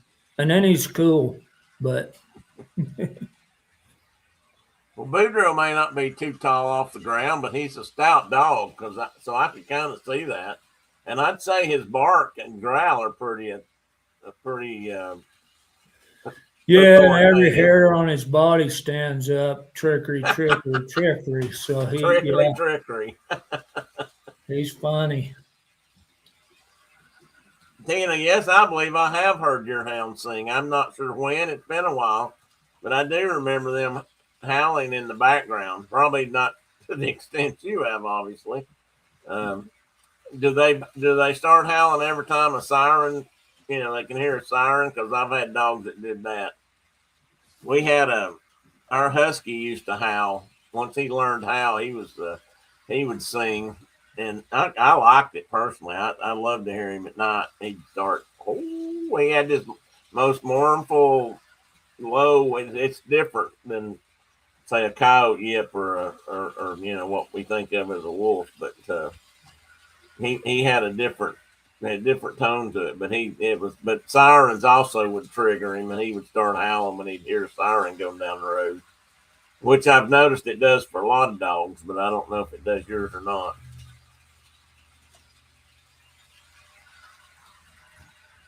Tina, didn't you used to have three hounds, or if you just always had the two? I don't know why I thought you had three at one time. Yeah, Stevie Nicks. Well, she barks a lot. I guess I don't know. Brenda might know why they named her that. Brenda's the one that told me that story, but I don't know. But Brenda also told me that she thought she was an older dog, but she's not. She's only three. If I thought I could handle her, I'd love to have her. I think she's just a neat dog. I might have shared it. Yes, they sing at sirens. Okay. They also sing when Chuck puts on a hockey game at the beginning. Oh, they sing the national anthem. That's cool. And they know "O Canada." I mean, they can do "O Canada" with some authority too. That's kind of. I don't know if I've ever known a dog that howled at the national anthem. That's kind of interesting. So the border collie I had before Hank, Happy. He I had like CDs of Don Edwards cowboy songs Yeah. in my work truck, and Happy'd go to work with me. And one particular song would come on, and he'd just talk and talk and talk. I mean, they almost talk. Border collies do. They just about do. I've heard them. And he'd turn his head straight up and looking at the ceiling. Might have been it might have been Don Edwards' coyote song, but maybe a good yodeling song, like from the Sons of the Pioneers. They had some. They'd he probably was. I howl mean, that. there were 20 songs or whatever on that CD. It was like a collection of cowboy songs, and that's the only one he'd sing to. Oh, really?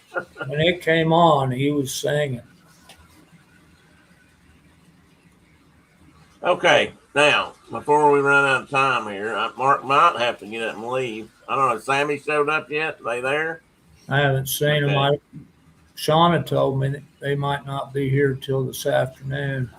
So Mark's trying to help his son and I guess Grandson grandson and whatever I call him nephew, but learn a decent trade and learn how to trap.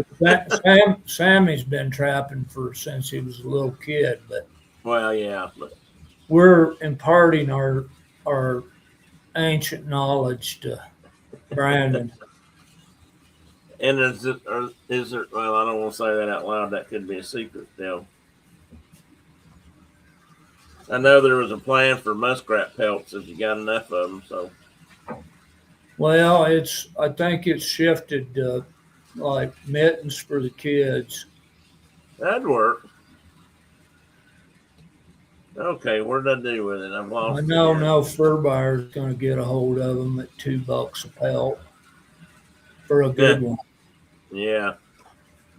Well, Mark, I don't think we've ever really talked about this, but Mark actually kind of made a living doing that when he was younger. The fur market was actually it was It was for good.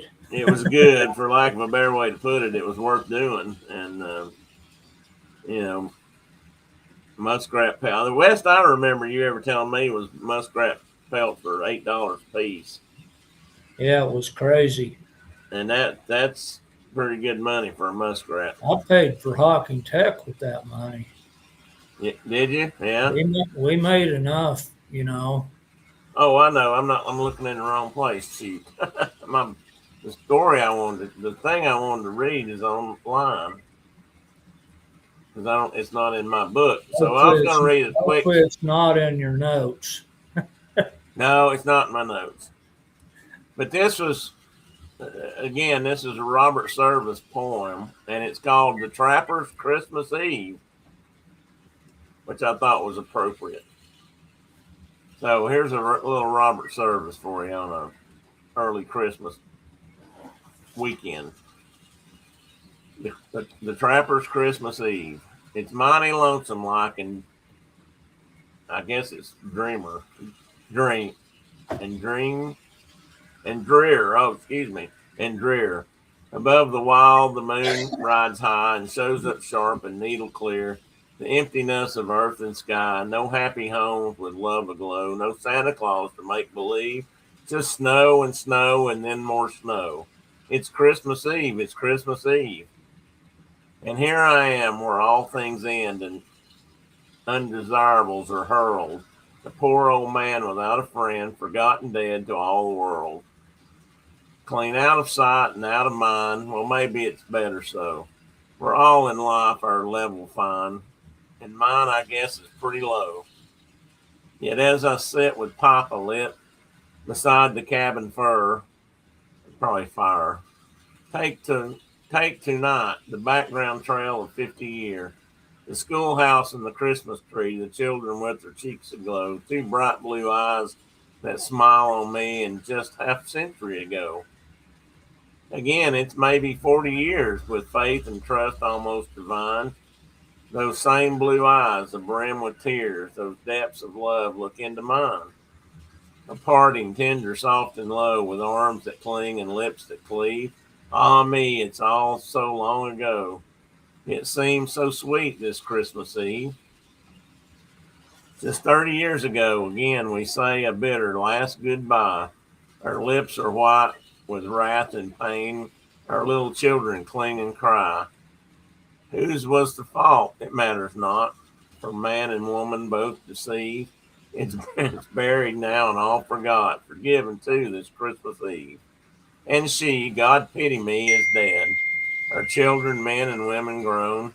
I like to think that they are wed with their little children of their own that crowd around the Christmas tree. I would not ever have them grieve or shed a single tear for me to mar their joy this Christmas Eve.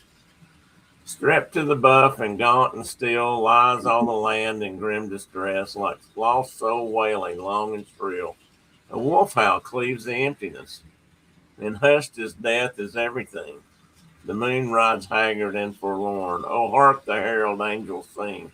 God bless all men, it's Christmas morn. So it's a trapper's Christmas Eve. That's like a bummer poem. That's like a what, Monty? It's like a bummer. It's like a downer. Yeah, well, a little bit, but it's I guess I don't know if that was his story in a sense, but a lot of people that went to the Yukon, which is in Alaska and the oh, what's the other that part of the world, Canada and Alaska, and and lived that kind of life, were usually left here for something. Either most of the time, I don't know that it was for the fur trade during his lifetime. It was probably in search of gold, because that's what Klondike is what I was trying to think of. And the last big gold rushes were in that part of the world, and then people ended up staying up there. So probably a lot of truth in why they left, or in that poem. I mean, I'm sure that some of his stories. Sorry, guys, I forgot to take that down. Uh, I'm sure that a lot of his stories and poems are based on people he met and talked to while he was up in that part of the world. Oh, Tina says Danny will just bark at her once, and I'll say you want to sing, and then he and Morgan will start, and I'll join in singing. They pulled me off key last night. I'm sure that I don't know if I can get on key enough for them to even sing with me. It's about a tough life, but those are people that built this country. Well, this country and that country, and uh, yeah, but a lot of this continent, which reminds me of another thing I found. I was telling Mark a little bit about it. I found some new stuff online that's about our people, the mountain people here, and they're I don't know when these films were done originally, and they've been, I guess, remastered or maybe re-edited a little bit or added to a documentary series that's out. And I found one yesterday that was uh, really hit. I mean, it was just, it's it. I watch something like that and I think, God, I know those people, or I know people just like them, and I have to find that because I was gonna play one of those, not today, but maybe next time or one show here soon. But it was just, I don't know, it was interesting, and I hadn't found them before, but they were interviewing all the people and talking about what they were doing for a living and how much money they made a year. And I know one guy they interviewed said he was probably making about $800 a year. And he was a sharecropper in East Tennessee somewhere. He didn't say exactly where they were at, but he was making a little money off tobacco, he said, and a little money off corn. But that was pretty much it. Probably corn and liquor, be my guess. And they, I think I think it was his wife that they also interviewed, and she was standing out on the front porch with a neighbor or maybe a daughter. They didn't say who the other lady was, young lady, and they were washing clothes in a Wringer washing machine out on the front porch, which reminded me of my childhood because that's how my aunt used to do all the laundry for my Uncle Jack, the storyteller. His wife Stella, she had a Wringer wash machine, and that's what they would do. They'd roll it out on the porch or the back stoop, or if it was wintertime, in the kitchen. The kitchen was kind of where everything happened back then, or in their house, and commonly around here. And so that reminded me of her. But they asked her how many kids she was doing laundry for, and she started counting them up, and they had 11 kids. And they were trying, yeah, they were trying to figure out how much it cost her a day just to keep them fed. I don't know where these numbers came from, but they thought it was, I think, something like $3 or $4 a day, which, if you add that up, was way more than the $800 that guy said he was probably making a year. It was $1,200 or $1,300 a year, which doesn't seem like anything now, of course, but it was a lot of money back then at that time period in the mountains, especially. Um, it was an interesting little video. I'm gonna find it and at least put the link online sometime. It was because I mean, I'm sure I've worked around some of those folks. I mean, it just they seem so normal. Thank you, Carol. Thank you for coming in. I hope you and all your family have a great Merry Christmas and a Happy New Year. I hope everybody gets there safe and sound, and you guys have a really big time, or good fun gathering. And we'll probably have a pretty good time here once the girls all gather up here. The only thing it's been was it felt like it. I think it made Brenda and I both a little bit uh, anxious about just making sure that everything was picked up in the house, or make sure the spare bedroom was ready, or what we were going to cook, or what we were going to eat, or what we were going to do. Of course, Jen took us off the hook for lunch today. She's going to go to Pal's, which is a little local restaurant drive-through that they always go to when they come up to visit us. Brenda thinks that's the only reason they come see us is so they can go to Pal's. Pal's is kind of famous because they're one of the they made I think it's History Channel, or maybe it was Discovery Channel back when they had real Discovery shows. And they did a thing about fast food chains and different stuff one time, a series. And Pal's was on there because they're one of the last restaurants like that. I guess you'd call them a restaurant where the architecture is food themed. And what I mean by that is the building has part of it looks like a great big hot dog and a hamburger and an order of fries, and they're all like that. And all the Pals, they're one of the last places that does anything like that. There was a time when that was kind of common along U.S. highways, but it's not anymore. But anyway, Like a Shoney's with that kid with the big boy, yeah, kind of like a big boy, yeah, with that guy standing out there with his, what do he have, a plate or a tray in his hand? I can't remember. I think he had a plate and a big old hamburger. Yeah, big old hamburger. Yeah, that's what they were famous for back at one time. You don't see as many of those around anymore in this part of the country. Well, the last place I saw one was in eastern Kentucky, right there off of 23 somewhere. I don't know if it's still going or not. Might be. We might have drove by there like when we came up to visit your folks. We ate there years ago. Oh, I used to love to eat at Shoney's. I used to eat there all the time. I always thought it was pretty decent food for a pretty decent price. So, and I liked their breakfast bar. Or the first place I ever knew that had a breakfast bar. Well, brother, I'm gonna go chuck some hay. Okay, well, don't hurt yourself. Try not to anyway. Too late. Well, don't hurt yourself anymore. Let's put that way. Probably too late for that too. Yeah. All right, brother. You take care. Have fun running traps this afternoon. Okay. Talk to you soon. See you everybody. Soon, buddy. Thanks.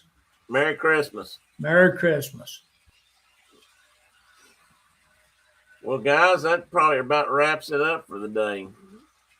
Probably getting off here about earlier than I usually do by a long shot. But I hope everybody has a good weekend, and I hope you have since I won't see between now and then, a good, happy Christmas season, or at least you get to do the things you like to do as a family or traditionally, whether you're religious or you're not, or you celebrate the season for other reasons or whatever the case may be. I just hope it's a good one. And, if you're with family, enjoy them while you can is all I can say. Because, as they tell us when we're younger, someday that time will pass too fast. And I guess I found that to be quite true as I've gotten a little older. Anyway, I'm not going to go down that path. Let's be happy about it. Let's have a good time.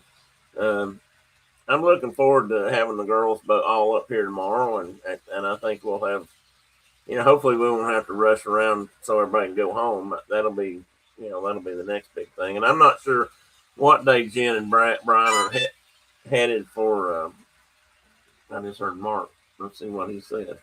Um, I'm not sure when they're heading for New Orleans.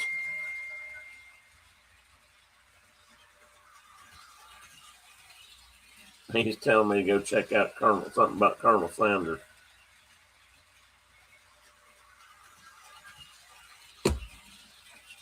Which you guys know is the guy who started Kentucky Fried Chicken.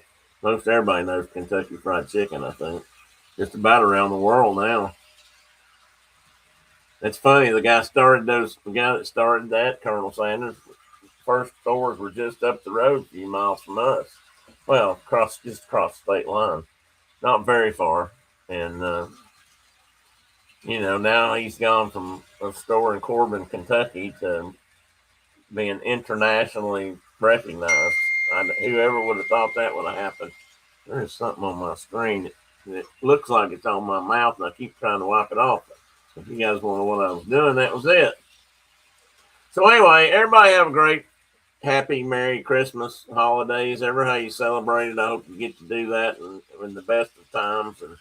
And I hope I'll probably be here next Saturday. It'll probably be similar to this in that I probably won't have a formal program, but I do want to come on and just sit around and visit and maybe see I'll share some Christmas happening stories or whatever. And I'm still open for anybody that wants to come visit, come on and be on the show for a few minutes. Say hi, say Happy New Year's, whatever, and also, if anybody's got something they would like to see Mark and I talk about or dive into, let me know. I'm open to things. Sometimes I feel like I'm, killing you guys, boring you to death because I'm running out of ideas, and it's not that there's not ideas there. I just got to do them. I know there's a lot more stuff that he and I can talk about that we haven't touched. I'm pretty sure, and a lot of things that he and I maybe don't know as much about, but it wouldn't hurt if we learned them. So I'm open for that too. But anyway, again, happy holidays, guys. Merry Christmas, Happy Hanukkah, whatever you celebrate. Just celebrate your family and have fun and try to, enjoy it the best you can. And I'll see you guys here again next week, bright and early on Saturday morning. Let that Saturday morning shine, guys. Bye-bye. And thanks, everybody, for being here. Love y'all.